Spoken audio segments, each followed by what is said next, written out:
Over 135 million fake British pounds being dropped from an airplane above England, commissioned by the SS and made by Jewish prisoners in the infamous Sachsenhausen and Auschwitz concentration camps.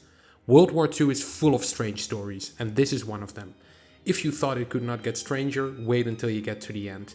This time in history, Operation Bernhard.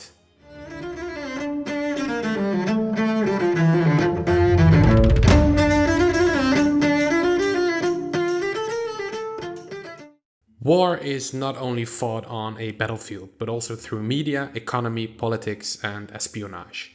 This is also the reason the beloved cartoon character Donald Duck suddenly turned into a Nazi in his 1943 movie Der Führer's Face. But that is a story for later. For now, we look at the economical part of war. To win economically, you can either have a greater economy than your enemy or sabotage theirs, is what the Germans must have thought. Their idea was to destabilize the British economy by flooding the country with forged Bank of England notes, nearly 9 million of them. The plan was directed by and named after SS Major or Sturmbannführer Bernhard Krüger. He set up a team of 142 counterfeiters from among inmates at Sachsenhausen concentration camp at first, and later from others, specifically Auschwitz. Beginning in 1942, the work of engraving the complex printing plates, developing the appropriate rag-based paper with the correct watermarks, and breaking the code to generate valid serial numbers was extremely difficult.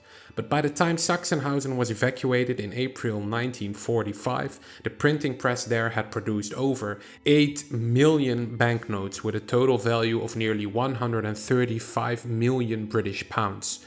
The notes are considered among the most perfect counterfeits ever produced, being extremely difficult but not impossible to distinguish from the real ones.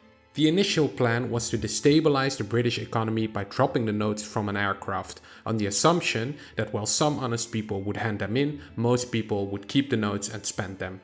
In practice, this plan was not put into effect. The Luftwaffe, the German Air Force, did not have enough planes to deliver the forgeries, and by that time, the operation was in the hands of the SS Foreign Intelligence. Instead, from late 1943, approximately 1 million notes per month were printed, and many were transferred from SS headquarters to a former hotel near Merano in Trentino Alto, northern Italy, from where it was laundered and used to pay for strategic imports and to pay German agents.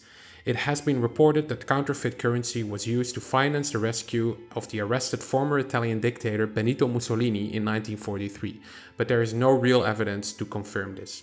The Bank of England first learned of a plot from a spy as early as 1939.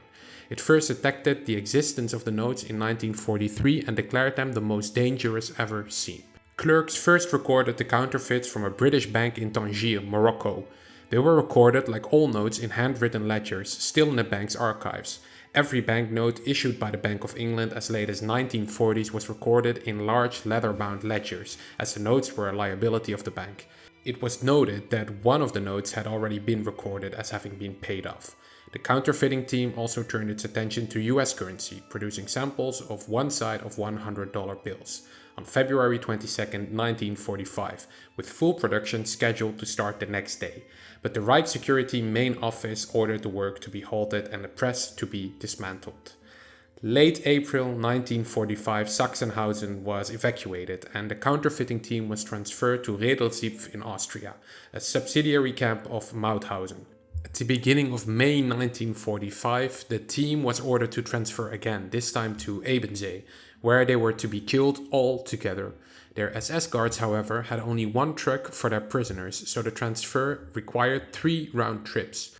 The truck broke down during the third trip and the last batch of prisoners had to be marched to Ebensee, where they arrived on May 4th. The guards of the first 2 batches of prisoners fled when the prisoners at Ebensee camp revolted and refused to be moved into tunnels where they would have probably been blown up. The counterfeiters then dispersed among the prisoners at Ebensee.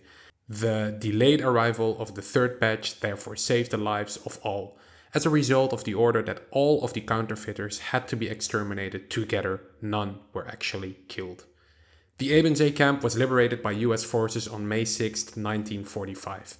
One of the prisoners, the Jewish Slovak printer turned counterfeiter Adolf Berger, later contributed to the awareness of Operation Bernhard with several versions of his memoirs published in the languages of Central Europe and in Persian.